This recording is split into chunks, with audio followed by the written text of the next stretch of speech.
Goodbye My Island by Jean Rogers, illustrated by Ree Munoz. Chapter 4.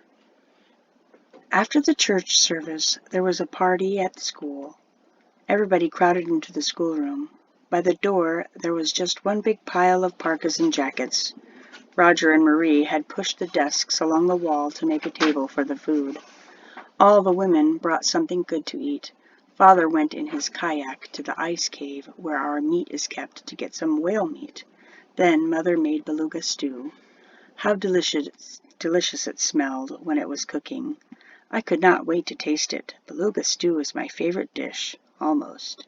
Sure enough, Marie had many loaves and loaves of bread and a big mound of cookies.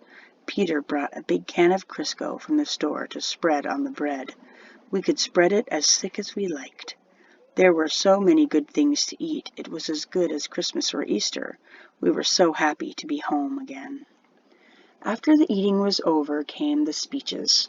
First Ularana, of course. Father, he nodded to Father Tomas. Esculti, he said to the teachers. At the school, the teachers do not want us to call them Esculti. They want us to call them Roger and Marie, but they smile when Ularana says Esculti. He always says a few words in English and then some words in Eskimo for the elders who do not follow English well. Then he smiles and asks Father Tomas if he wants to say anything.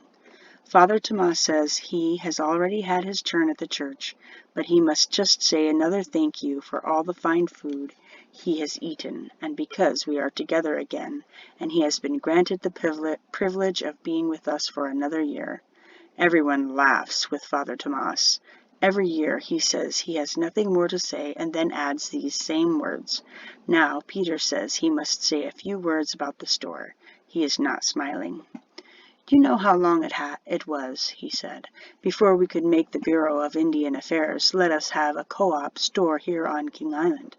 Only a few years ago, to help us through the winters, were we able to open our store. Now they tell me our store must close after this winter.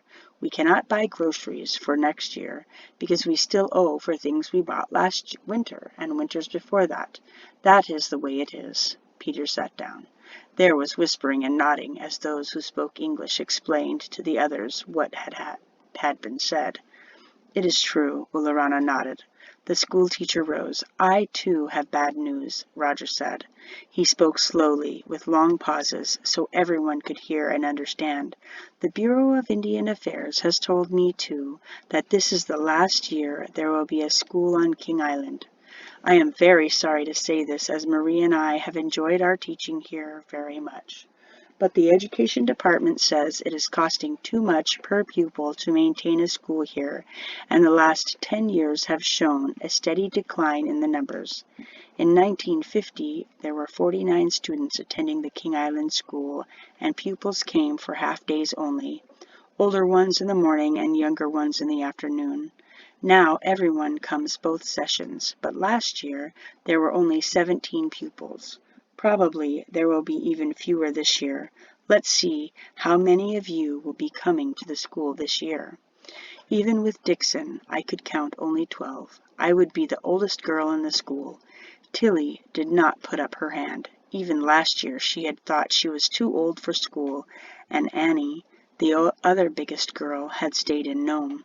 You see how it is, said Roger sadly. Inside me a bad feeling twisted and turned like a bird trying to free itself from the net. How many times our father had told us that it was important that we attend the white man's school and learn all we could. The old Eskimo ways are slowly leaving us, he said. It is up to you who are young to learn all you can about the new ways. You will have to learn the new ways to survive. I wondered now if Louis and I had learned enough. With no school, what would become of us? How would the smaller ones learn enough? I did not want to admit to myself what it would mean to King Island if there were no school and no co-op store. I tried as hard as I could to push away these thoughts and enjoy the rest of the party. Ularana got out his drum, and so did Adson. The oldest women put on their white gloves to begin the dance. I heard Louis telling Dixon what they were doing. I don't know why they wear white gloves for dancing, he said.